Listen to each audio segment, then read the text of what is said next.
Okay, so as you saw in the transferred video, there was a flicker problem, and the flicker problem occurs because the camcorder tries to capture at 30 frames a second, while a projector puts out the signal at 18 frames a second, and they just didn't get in sync with each other. Now, some of the ways you can handle a problem of flicker in video transfer is to use a projector that projects at 24 frames a second, which is a sound projection speed. The sound film runs through the projector faster and is more likely to sync up with your camcorder since it is closer to the 30 frames per second. Now, in addition to a sound projector, there are also variable speed projectors that will allow you to adjust the speed up or down as needed to control the flicker of the captured signal. So now we get to this machine. There's absolutely nothing special about this machine. It's an everyday run-of-the-mill Bell & Howell projector, an early model, late 40s, early 50s, 18 frames a second, manual focus, and hardly any speed control. Nothing fancy about it. And the way to manage flicker in a machine like this is to physically take it apart and go in there and change the speed. You find out very quickly when you do this kind of work that you're going to have to maintain your own equipment. It's very likely that the people who used to maintain, repair, and modify this equipment are all dead now. So we're going to have to get our cover off of the machine. Now, there are 4 screws at the front of the projector. One here, one here, one here, and one here. I know for a fact, since I've done this before, I only need to take this one out and this one out. Additionally, there are 4 screws at the opposite end of the machine, right along this edge, here, here, here, and here. But again, I only need to take this one out and this one out. So we get our screwdriver in place.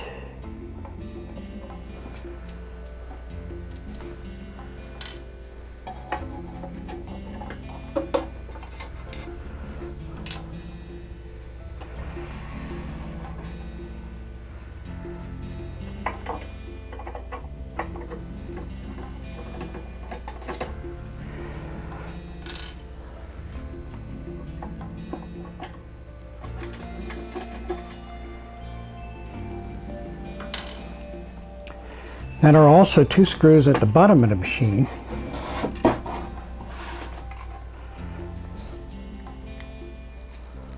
And they're located here and over here. And now I'll get those screws out.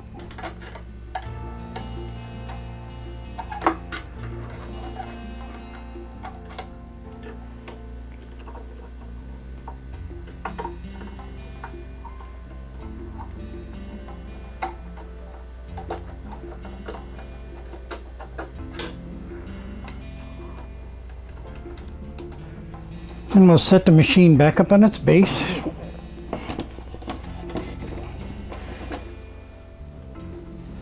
And we'll get this reel out of the way here. It's not necessary at this point.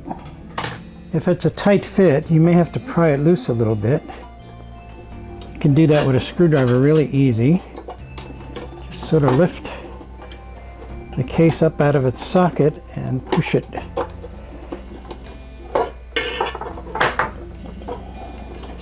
Push it away, and there is the inner workings of our machine. You can see here that we have the take-up gear. This is the gear for the take-up reel, and this is the gear for your drive wheel. And this wheel right here is your projection wheel. It's connected directly to the motor. Now, to see what's going on here, we're going to need a little bit of extra light. And we're going to concentrate our efforts down here at the main pulley, which is connected directly to the motor. Now, here is your main pulley, and you could see that the motor drives your main pulley in this direction. I happen to know that it drives it in this direction, and that's important to know. Now what we want to do is remove the belt from the main pulley, such as that. And as you can see, that leaves the main pulley bare, just a slot. Now what we plan to do is to come in here and fatten this pulley up. As you can see, it's grooved down fairly low. We want to fatten this pulley up so that each time it makes a revolution, more belt material goes through, and therefore speeds up the projection process. And a very cheap and easy way to accomplish that goal is to use Teflon tape. Very cheap and very effective.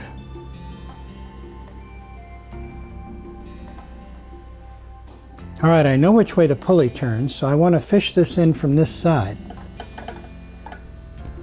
and then grab it up at the top.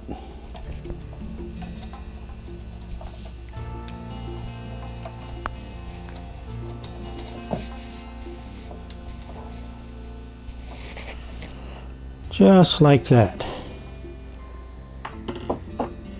Now I'm going to pull the tape into the pulley itself.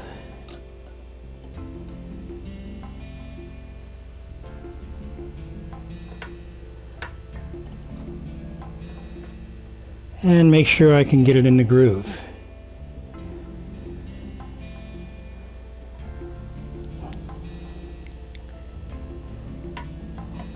Give it a quick wrap. At least one revolution. Now that I have a wrap or two on, I could put a little bit of tension and turn it with the little prop here, the little cooling fan propeller, and start fattening up the wheel.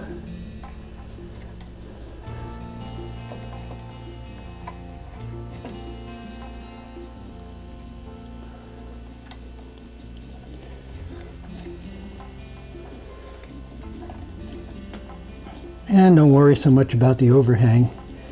Doesn't bother anything. You do want it to be tightened up by the wheel.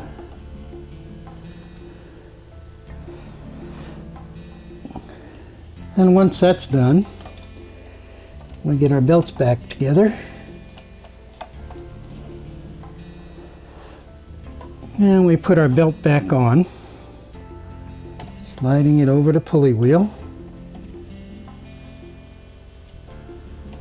And just give it a quick check. Make sure it's going to turn okay. Okay, so we're going to spin this around to its business end. We're going to leave the cover off because I may have to do this again. This is a trial and error process. And we'll get our camcorder back in place.